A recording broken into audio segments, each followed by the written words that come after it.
శ్రీ అయ్యప్ప స్వామి జన్మ నక్షత్రం ఉత్తర నక్షత్రం రోజున పురస్కరించుకుని ముమ్మడివారం శ్రీ ధర్మశాస్త్ర అయ్యప్ప స్వామి ఆలయంలో ప్రత్యేక పూజలు నిర్వహించారు.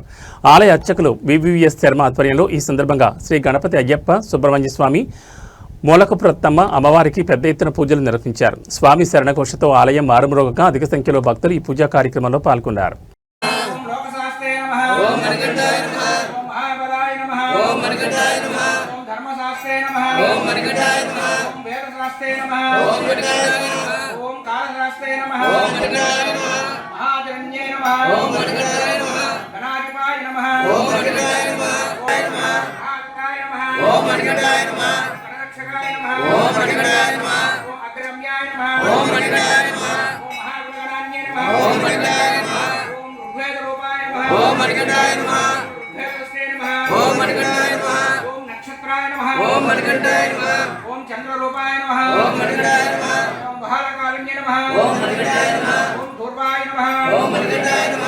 श्यामलाय नमः ओम मणिकंठाय नमः ओम महारूपाय नमः ओम मणिकंठाय नमः ओम त्रिनेत्राय नमः ओम मणिकंठाय नमः ओम उत्पलकालाय नमः ओम